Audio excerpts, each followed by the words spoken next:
So what's up, guys? I thought I would come on camera and document, or I don't know. I don't even know what to say. This morning, the ambulance came and got Juwan.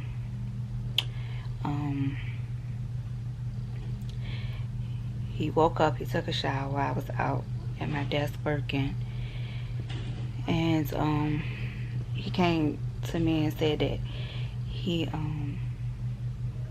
was dizzy and he felt like his heart was racing.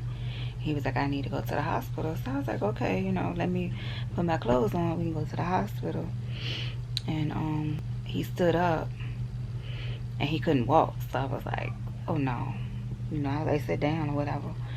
And he was like, well, you're gonna have to call the ambulance because I'm not gonna be able to, I can't do it.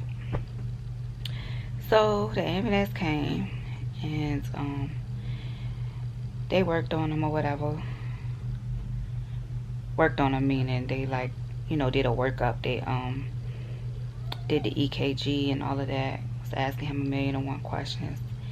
And yeah, they weren't saying anything when they were working him up. They were just pointing to stuff. So the EKG does the lines. And they were like pointing to the lines or whatever. So I didn't know what that meant.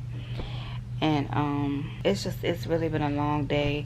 It is 6:21 in the evening. It's happening around 8:55 this morning. But basically, they took him out to the truck. They were like, we're going to take him to the truck and work on him a little bit. And then I'll come back and let you know. Because I was like, what do I do? Do I follow you to the emergency room? Like, what do I do? And they were like, we're going to work on him and then we'll come back and let you know. So they worked on him. And then she came back and was like, the hospital is not allowing visitors. So you can't go. And I'm just like, really? So they were like, I was like, okay, so what do I do? And they were like, well, you can call the hospital in 2 hours. They should be able to tell you something. Mind you, I still don't know what's wrong with my husband. Like I was saying, still don't know what was going on with him or anything. So I was just distraught or whatever. I tried to, the kids are here. So I had to wake Talia up to watch the kids or whatever while I try to get myself together. I didn't want them to see me, worried or upset or stressed out or whatever. So Talia and Josiah were asleep when the ambulance came, but Zoe and Christian were awake. So Zoe was upset, of course. Christian really didn't say too much, but Zoe was upset. So, I calmed her down. I just told her, Daddy needed to go to the doctor, but he was too dizzy. He couldn't go, so the doctor had to come to him. So, yeah. Anyway, it's 6:25 now. So far, the only thing that they've done, and this is just me FaceTiming Juwan because I haven't been able to talk to anyone. I called the hospital. The nurse was real short with me, acting like, like he was doing me a favor or couldn't wait to get off the phone with me. Yeah, so I had to call his manager and file a formal complaint. But anyway, I've been asking Juwan all day to FaceTime me when the doctors come in, but he hasn't done it. So I've just been going based off of what Juwan's been telling me. So far they've done a CAT scan and a COVID test. I had to fight for that because I had to fight him for that because I'm just like, Juwan, really for me that should have been the first thing that they did when he came in, because as we all know with COVID, there's no symptoms whatsoever. Like, they say that there's certain symptoms, but we all know people are dying or getting sick and they don't have any symptoms at all. So, and then the symptoms that people are having aren't the symptoms that they've been saying that you're going to have when you have COVID. So it's like you really don't know what the symptoms are. You know what I'm saying? So I was like, this could have been a symptom. We don't know. So I'm just like, that should have been the first test that they ran.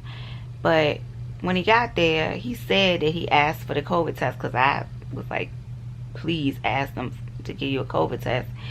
And he said that the doctor said, well, you don't have any symptoms, so we're not going to do it. Your symptoms aren't COVID symptoms, so we aren't going to do it. I'm just like, you don't even know what COVID symptoms are at this point. They tested him. They did a CAT scan. They did a diabetes test, like random stuff.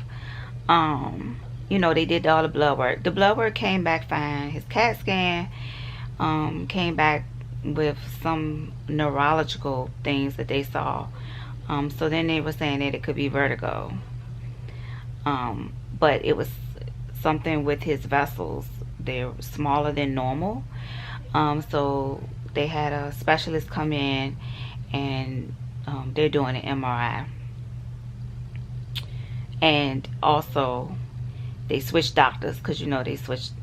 You know, when the shift is up, you get a new doctor. So he got a new doctor, and the first thing that doctor said when he came in is, I need a rapid COVID test. So Juwan got a COVID test. Finally, because I mean, that's just been my whole thing. Like, you know, just at least just rule that out. You know what I mean? Like, if it's nothing else, just rule that out. So yeah, I'm just here waiting his MRI results. We're waiting on his MRI results. If they come back fine, then I'm sure they'll let him go home. I'm praying that they do. And you know, if COVID comes back fine, we know, you know, he'll be fine or whatever. But if not, we're gonna have to quarantine for 14 days. So yeah, we'll see what that brings. But y'all, this is what I need to say, because I need to get this off my chest. Because Juwan, y'all, it's so hard. Honestly, it's so hard to be away from your loved one, especially when you protective of them. Like, I am so protective of my family, and especially like when, y'all know this is not Juwan's first rodeo in the hospital, and I don't even think we were vlogging when he was real sick in the hospital. But I'm very protective over him, and Juwan is very nonchalant, laid back, and he doesn't ask the questions. He's just like, okay, do whatever. And you know, for me, it just has to make sense. Like, make it make sense. So if you're telling me that my heart, if I'm telling you that my heart is racing, why are you checking me for diabetes? If you're telling me something's wrong with my brain, something neurological is going on, why are you checking me for diabetes? Like, make it make sense. So those are the type of questions I would have been asking, and I would have been on them about their COVID test. But it's just hard not being able to be by your loved one's side, knowing that they probably scared, don't know what's going on, don't know the right questions to ask, or are just too consumed in everything that they're going through to even ask questions. You know, they may not even be mentally there to ask the questions, and then you got to kick down doors to call the hospital to get information. It's just oh, it's like, y'all, we just got to do whatever they're asking us to do to lower the COVID cases, so that life can go back to normal. Because this not being able to be next to your loved ones is for the birds, okay? And especially, like, I really feel bad for the COVID patients, but even the patients that don't have COVID, the cancer patients, they can't have their loved ones with them in their time of need. You know, it's heartbreaking. It's heartbreaking. And y'all, when I say I have been fighting the tears all day, because I don't want my kids to see me crying. But I mean, you know, it is what it is. I have to cry, let it out. But it's hurtful. It's beyond hurtful when you can't be there for your loved one. I can't even explain it. So let's just do what we need to do. We need to social distance. Let's social distance, y'all. If we need to wear a mask and they're asking us to wear a mask, let's just wear a mask, y'all. It's just not worth it in the long run. It's not worth it. It's not. So here it is, 6:32, and still nothing. And it's getting later, so they're probably going to end up keeping him. Hopefully not, but I know how hospitals are. When they get past like 8 o'clock, they don't want to let you go home. So we'll see. Y'all, look who's home. It is 10 o'clock.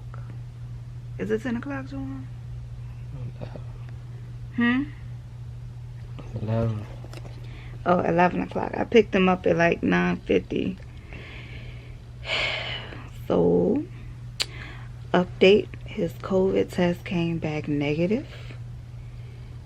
And they're just saying that his equilibrium was off. Right, babe? Mm-hmm. Back about the terms. Huh? Yeah. He had a little bit of vertigo. I think it's called vertigo. So God is good and he's home. He's home, guys. And I'm so happy. Zoe has been literally pouting all day long, and now she would not stop talking. Like she was on mute all day. And now she's just like, she's so excited her dad is home. She can actually sleep here next. Yeah. I'm sure. I told her to get out so Daddy and I could talk. She was like, why? That's rude. So, but yeah, I just wanted to update you guys. He's home. Yay. Can't nothing keep a pimp down. He said he felt like he was in jail because he was in four walls. I mean, he was looking at four walls all day. No TV or nothing. Nasty food. They ain't had no TV, no nothing for him. And he's literally been in there since 9 something this morning. Because they came and got him at 8:50. So, yeah. But he's home. Mm-hmm. Glory to God, he's home. Get some rest. And guys, I hit 1K on my channel, on my main channel. I hit 1K. Y'all go subscribe if you haven't already. Lauren Alexis. I'm gonna have plenty of videos coming with the new house. Why do you have a sticker on your head? Look at this, y'all. So you put it on? Yeah. What are y'all doing? We found stickers on this book, and it's too difficult to put them off, guys, and definitely get this book at. It's 10 o'clock at night. Go get in the bed. Get Target Time at to get in the bed. Come Target.com. on, let's go get in the bed. Come on. Target.com. Yeah. You are not being sponsored, ma'am. Get this at Target.com. So, subscribe to this video and don't unsubscribe. Thanks for watching. She said Bye. don't Come on. unsubscribe. Don't unscribe. Yeah, don't unsubscribe.